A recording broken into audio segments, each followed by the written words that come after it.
नमस्कार किसान भाइयों, स्वागत है आपका agri world Hindi YouTube channel में। आज हम बात करेंगे एक बहुत ही ज़रूरी पड़ाव के बारे में। जब आपकी धान की फसल 50 से 60 दिन की हो जाती है तो उस समय हमें कुछ खास बातों का ध्यान रखना पड़ता है। इस समय फसल बोटिंग या गर्भावस्था में होती है और सही देखभाल से ही हम बेहतर उपज प्राप्त कर सकते हैं। किसान भाइयों, 50 से 60 दिन की अवस्था में सबसे पहले यह समझना ज़रूरी है कि हमारी फसल को अब क्या चाहिए और क्या नहीं चाहिए। इस समय पौधे में बालियाँ या पेनिकल बनना शुरू हो जाता है। पानी का प्रबंधन खेत में 2 से 3 इंच बनाए रखते हैं।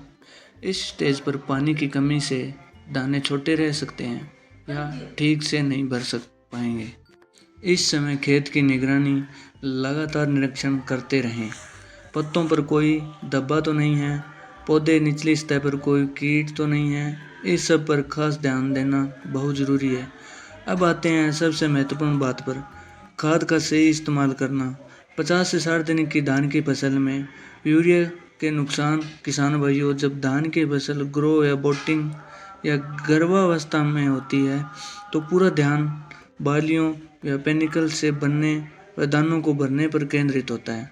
इस समय यूरिया डालने से कई गंभीर समस्याएं पैदा हो सकती है जो सीधे आप की पैदावार पर असर डाल सकती है। यूरिया डालने से पौधे की ऊर्जा गलत दिशा में चली जाती है जिससे दानों का विकास ठीक से नहीं हो पाता।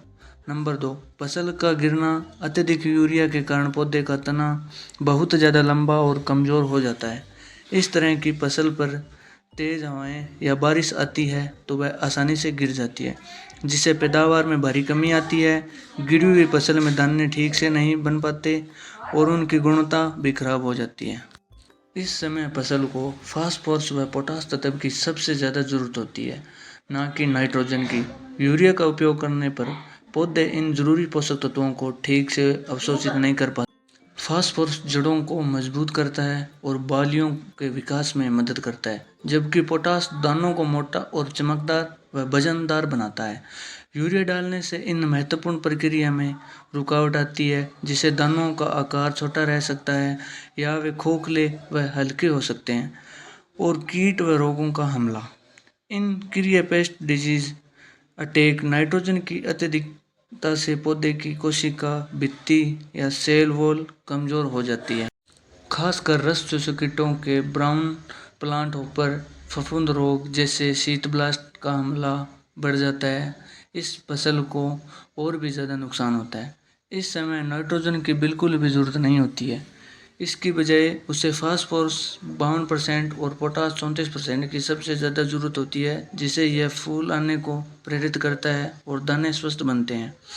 रस चूसने वाले कीटों से बचाव। इस समय ध्यान के पौधे पर रस चूसक कीटों जैसे तेला लीफ हॉपर का हमला बहुत बढ़ जाता है। ये कीट पौधे के तने के रस चूसते हैं जिससे पौधे कमज़ोर हो सकते हैं। इसके उपयोग में दवा जैसे थायोमिथॉक्सिसोन प्लस लैम्डा सायोथ्रोनिल आदि का आप यूज़ कर सकते हैं।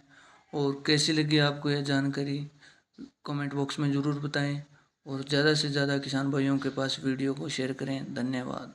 मिलते हैं किसी नेक्स्ट वीडियो में।